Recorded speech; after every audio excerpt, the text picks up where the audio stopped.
کہ اللہ تعالیٰ کا بڑا فضل و کرم ہے اس امت پر، امت محمد پر صلی اللہ علیہ وسلم، کہ یہ امت اس نوع کے شرک سے تاحال محفوظ ہے۔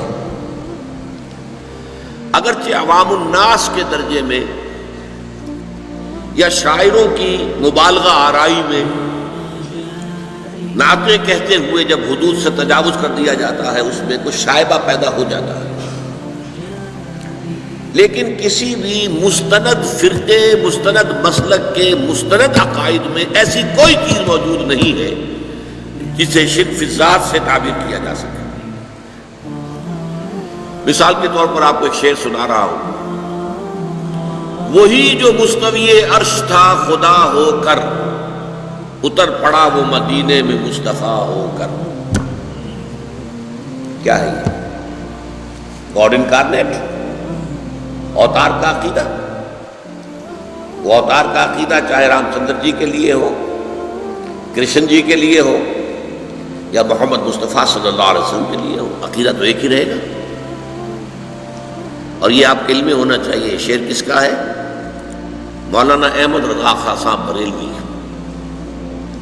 لیکن یہ بھی نوٹ کر لیجیے ساتھ کہ ان کے مسلک کے ایک بہت بڑے عالم جو لاہور میں ہوتے تھے، مولانا محمود احمد رضوی، مرحوم، ان کا انتقال ہو گیا ہے۔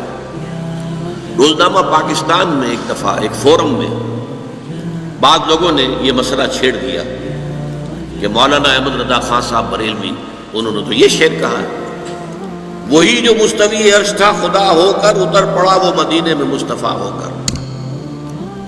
تو مولانا محمود احمد رضوی صاحب نے فرمایا کہ اس پر ہمارا عقیدہ نہیں ہے، یہ ہمارے عقیدے میں شامل نہیں۔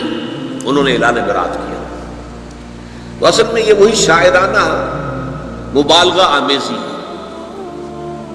قرآن مجید میں سورہ شعراء میں یہ بات کہی گئی ہے کہ شعراء جو ہیں والشعراء یتبعہم الغاوون الم تر انہم فی کل واد یہیمون، وہ ہر وادی میں چکر لگاتے ہیں، خیالات میں دور سے دور نکل جائیں گے۔ مبالغہ آمیزی اگر نہ ہو تو پھر شعر کے اندر تاثیر نہیں ہوتی۔ اسی طریقے سے ایک شعر ہے، مدینے کی مسجد میں ممبر کے اوپر بغیر عین کا ایک عرب ہم نے دیکھا۔ بغیر عین کا عرب کیا ہوا؟ عرب میں سے عین نکال دے کیا رہ گیا؟ رب۔ رب کون ہے؟ بغیر عین کا ایک عرب، معاذ اللہ ثم معاذ اللہ ثم معاذ اللہ۔ یا ایک اور لفظ ہمارے یہاں استعمال ہوتا ہے وہم پیدا کرنے کے لیے، ایہام جس کو کہتے ہیں، احمد بے میم۔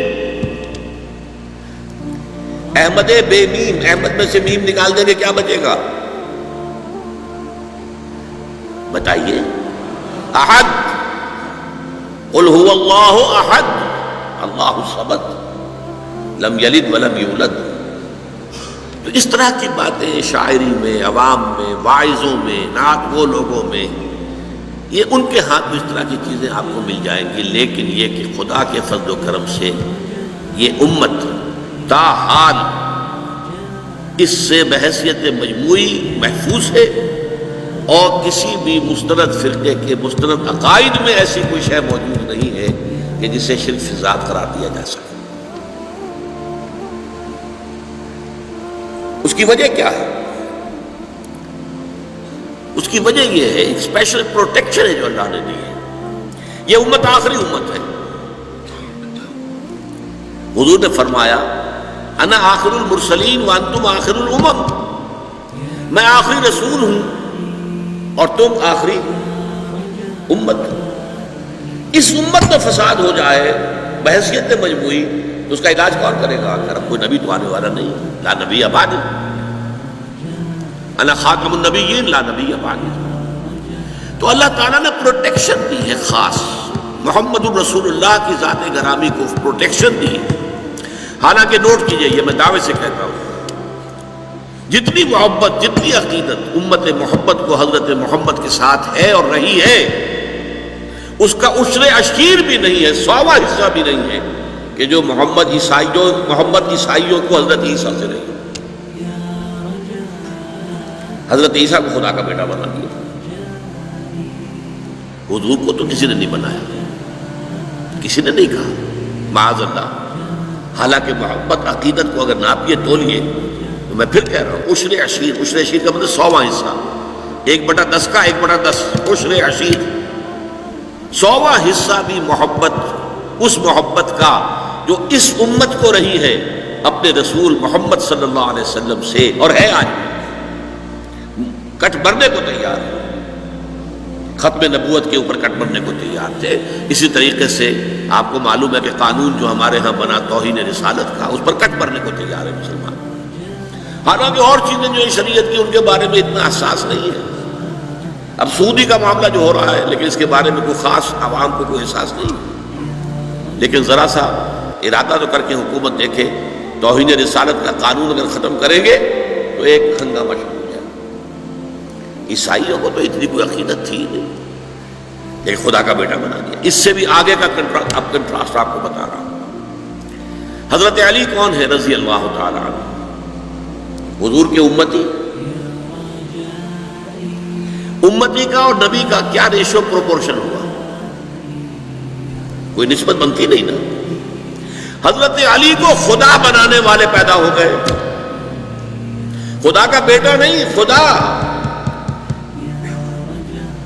سبائی عبداللہ ابن سبا یہودی جس نے اسلام کا لبادہ اوڑھ کر آ کر مسلمانوں کے اندر تفریق پیدا کی. بنو ہاشم اور بنو میاں کی پرانی جو چپکلش چلی آ رہی تھی اسے ہوا دی، بھوکے ماری، بڑکا دیا. اور وہ فتنہ شروع کیا ہے کہ جس کے زخم سے آج تک بھی خون رس رہا ہے. یہ شیعہ سنی کی تقسیم تو اسی کے وہیں سے پیدا ہوئی. اس نے حضرت علی کے بارے میں کہا تم خدا ہو، اور شیعوں کی کتابوں میں یہ درج ہے کہ حضرت علی کے سامنے پیش ہوا ہے، وہ گرفتار کر کے لایا گیا. تم یہ بکواس کر رہے ہو؟ ہاں، وہ اور اس کے 40 پیروکار، تم ہو خدا. حضرت علی نے کہا کہ باز نہیں آؤ گے تو زندہ آگ میں جلا دوں گا. کہا ٹھیک ہے. خدا آزمائش کرتا ہی ہے، جانچتا ہے، پرکھتا ہے اپنے ماننے والوں کو. تم ہمیں آگ میں جلا دو لیکن ہم کہتے ہیں تم خدا ہو. حضرت علی نے عبداللہ ابن سبا اس کے 40 ساتھیوں کو زندہ آگ میں جلوایا. اس وقت بات کہنے کی یہ ہے کہ آپ ذرا کنٹراسٹ دیکھیے. حضرت عیسیٰ کو خدا کا بیٹا کہنے والے پیدا ہو گئے اور حضور کے ایک امتی کو خدا قرار دینے والے پیدا ہو گئے. اگر اس پر آپ قیاس کریں معاذ اللہ ثم معاذ اللہ ثم معاذ اللہ، پھر تو محمد کو تو خدا کا باپ قرار دینا چاہیے تھا نسبت و تناسب کے اعتبار سے. امتی کو خدا بنایا تو خدا سے اوپر کوئی شے ہونی چاہیے نا کہ جو محمد رسول اللہ کا مرتبہ مقام نہیں. یہ بات در حقیقت یہ ہے. یہ ظلم بھی آپ کو معلوم ہے، ہمارے سنی بھائی بھی کرتے ہیں. یہ عوام الناس یا علی مدد، کسی نے یا محمد مدد نہیں کہا آج تک. مسجدوں میں یا محمد تو لکھا ہوا ہے لیکن یہ یا محمد مدد کا نعرہ کہیں بھی میدان میں نہیں لگا. مدد کا نعرہ لگتا ہے تو حضرت علی رضی اللہ تعالیٰ عنہ کے نام کے ساتھ. اسی لیے حضور نے فرمایا تھا اے علی تمہاری مثال عیسیٰ کی سی ہے. عیسیٰ کے بارے میں لوگ دو انتہاؤں میں مبتلا ہو گئے. محبت اور عقیدت میں غرور کرنے والوں نے انہیں خدا کا بیٹا بنا دیا اور ان سے دشمنی اور عداوت رکھنے والوں نے انہیں کافر اور مرتد قرار دے دیا. اسی طرح تمہارے معاملات بھی ہوں گے. تمہیں کافر اور مرتد قرار دینے والے بھی خوارج پیدا ہو گئے جنہوں نے کہا کہ علی کافر ہے، مرتد ہے، واجب القتل ہے، اور قتل بھی کر دیا، شہید بھی کر دیا ان کے ایک آدمی خوارج میں سے. اور دوسری طرف انہیں خدا کہنے والے بھی پیدا ہو گئے. لیکن اللہ تعالیٰ نے حضرت محمد صلی اللہ علیہ وسلم کو اس زیادتی سے، اس ظلم سے محفوظ رکھا ہے.